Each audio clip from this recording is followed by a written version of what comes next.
একসময় যাকে গ্রামের মানুষ তুচ্ছ করে বলতো কলা গাছের ঠেকি, আজ সেই মানুষকে দেখতে ভিড় জমছে তার কারখানায়। সিরাজগঞ্জের হাফিজুল ইসলাম এখন শুধুই একজন মানুষ নন, তিনি এক বিস্ময়ের নাম। যে কলা গাছ একসময় কেটে ফেলে দেওয়া হতো, সে ফেলনা কলা গাছের বাকল থেকে তিনি তৈরি করছেন উন্নত মানের সুতা, আর সে সুতা দিয়ে বানাচ্ছেন দৃষ্টিনন্দন শোপিস, ব্যাগ, ম্যাট, ফুলদানি থেকে শুরু করে প্রায় 200 ধরনের আকর্ষণীয় পণ্য।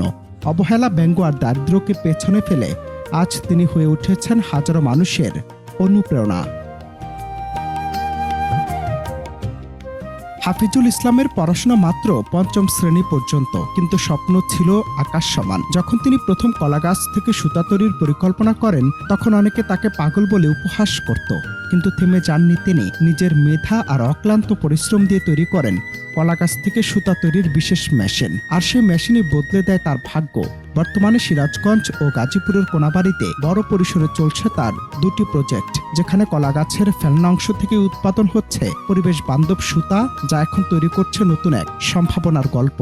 যখন বেকার ছিলাম তখন এলাকাতে ঘোরাফেরা করলে মানুষে ডাক দিয়ে বলতো, এই কলা গাছের ঢেকি এদিকে আয়। কি রে কলা গাছের ঢেকি মানে কি? তখন তো বয়স কম, বুঝি নাই। তো কিছুদিন পরে আমি নিজেই মাথাতে ঢুকালাম যে ওরা যেহেতু আমাকে কলা গাছের ঢেকি বলে, তাহলে এই কলা গাছ নিয়ে আমি কাজ করব, দেখি কি হয়, এই ঢেকি কিছু দিতে পারে কিনা। তো ধীরে ধীরে আগে মেশিন তৈরি করলাম। মেশিন তৈরি করে এই মেশিনের ফাইবারটা কোথায় বিক্রি করা যায় সেটাও বের করলাম। এটা হচ্ছে কলা গাছের ফাইবার দিয়ে, কলা গাছের সুতাটা দিয়ে আপনার মনে করেন যে বাস্কেট তৈরি হচ্ছে, কলমদানি তৈরি হচ্ছে, ম্যাট তৈরি হচ্ছে, তারপরে টিস্যু ব্যাগ তৈরি হচ্ছে, বাচ্চাদের খেলনাপত্র তৈরি হচ্ছে, আবার বিভিন্ন ধরনের আইটেম তৈরি হচ্ছে। মানে বর্তমানের জন্য প্রায় 280টার মতো আইটেম তৈরি হয়েছে।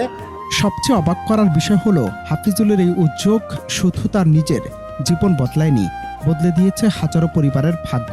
তার প্রতিষ্ঠানে কাজ করছেন প্রায় 3000 মানুষ, যাদের বড় একটি অংশ গ্রামের দুস্থ সাধারণ নারী। ঘরে বসে কিংবা কারখানায় কাজ করে তারা এখন নিজের আয় নিজেই করছেন। নারীদের হাতে তৈরি হচ্ছে বাহারি ঝুড়ি, পাপোশ, কলমদানি, ব্যাগ ও নান্দনিক গৃহসজ্জার সামগ্রী। স্থানীয় বাজার ছাড়িয়ে এসব পণ্য এখন কাটছে হস্তশিল্প প্রেমীদের নজরও। যেখানে নারীদের একসময় সংসারের বোঝা মনে হতো, তারাই এখন পরিবারের আয়ের একমাত্র ভরসা। এখানে কাজ করে আমাদের ভালো লাগতেছে, এখানে অনেক সুন্দর কাজ হয়, আমরাও শিখছি, আসি প্রথমে, এখন করতেছি সুন্দর করে। এভাবে করে পারিশ্রমিক যা পাচ্ছি তা নিয়ে সংসারে অন্য কাজে লাগাচ্ছি, বাচ্চার লেখাপড়া বা স্বামীর পাশে দাঁড়ানোর জন্য। গার্মেন্টসে না নিলে এখন কি করবো, উপায় কি? পরে যে এই শিল্পী কারখানার মধ্যে কাজ করতেছি, মনে করেন পোলাপানে একটা ছেলে লেখাপড়া করাইতেছি, আবার মাঝে মধ্যে স্বামী বেতন আগে পায় না, পরে পায়, পরে বাজার ঘাট করি, খাওয়া দাওয়া, এতটুকুই।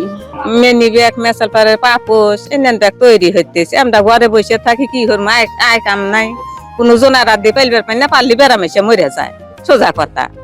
আমরা এনে ইনকাম হইরা 2 পয়সা লাইট বাইর হইতেছি। এই একসময় যারা হাফিজুলকে নিয়ে হাসাহাসি করতেন, আজ তারাই বিস্ময় দেখছেন তার সাফল্য। ফেলনা জিনিসকে সম্পদের রূপ দিয়ে হাফিজুল ইসলাম দেখিয়ে দিয়েছেন, সফল হতে বড় কোনো ডিগ্রি নয়, দরকার বড় সাহস আর ভিন্নভাবে ভাবার ক্ষমতা। সিরাজগঞ্জ কোনাপাড়ির এই ব্যতিক্রমী উদ্যোগ এখন স্থানীয় অর্থনীতির নতুন সম্ভাবনার প্রতীক। অনন্ত হাসান মাসুদ, বাংলা টিভি।